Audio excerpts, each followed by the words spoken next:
네, 오늘 있었던 윤 대통령 탄핵 심판 7차 변론과 관련해 사회법조팀 이재준 기자와 더 얘기 나눠보겠습니다.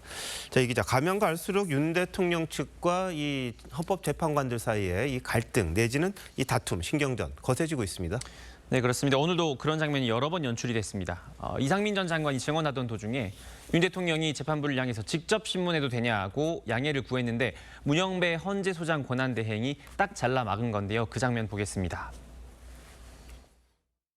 남은 시간 한 1분 50초만 한번 물어도 되겠습니까? 그거는 대리인이 좀 물었으면 좋겠습니다. 예, 전달해 주시죠. 네, 헌재는 지난 5차 변론 때부터 윤 대통령이 증인에게 직접 질문하는 걸 금지하고 있습니다. 이뿐만이 아닌데요. 국회 측의 증인 신문에 대해 윤 대통령 측이 이의를 제기하자 문 대행이 이례적으로 격앙된 어조로 윤 대통령 측을 겨냥하기도 했습니다. 이 장면도 보겠습니다. 이래서 제가 시간에 기반해서 규제를 하려고 하는 겁니다. 제가 내용에 기반해서 규제하면 제 지침에 안 따르시잖아요. 저는 관계 있다고 생각합니다. 하십시오. 네, 그런데 윤 대통령 측이 장외에서 헌법재판소를 비판하기도 했습니다. 그런데 오늘 탄핵 심판 중에 헌재가 이를 직접 반박했다고요? 네, 그렇습니다. 윤 대통령 측은 이 반대 신문 사항을 전날 제출하도록 해서 증인들이 대비할 수 있도록 했다면서 짬짬이 재판이다 이렇게 강하게 헌재를 비판을 했었는데요. 문 대행이 재판 중에 직접 대응을 했습니다. 들어보겠습니다.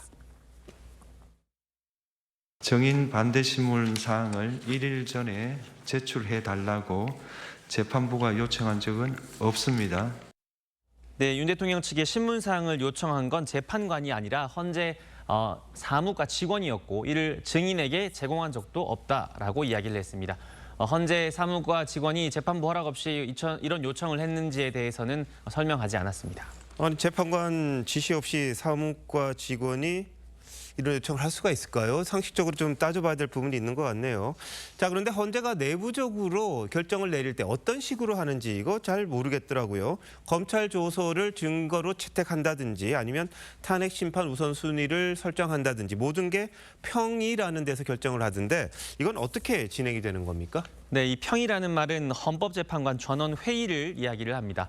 헌법재판소의 행정이나 사무에 관해서 논의하는 재판관 회의와는 성격이 좀 다릅니다. 오로지 헌법재판관만 참석을 할 수 있고 심판사건, 윤 대통령 탄핵 사건과 같은 심판사건에 대한 논의만 이루어집니다. 헌재법상 평의 내용은 비공개입니다. 자, 그런데 평에서 재판관들 사이에 의견이 갈리면 어떻게 됩니까? 네, 일단 헌재는 평의를 거쳐서 의견 일치를 본 사안만 외부에 공개를 합니다. 제가 전직 헌법재판관과 통화를 했는데요. 재판관들 간의 의견이 갈릴 때는 어떻게 하냐 이렇게 물어봤더니 재판관 중에 헌법재판소장의 의견에 무게를 둔다라고 설명을 했습니다. 정 의견이 엇갈리면 거수를 하기도 하지만 그런 경우는 매우 드물다 이렇게 설명을 했습니다.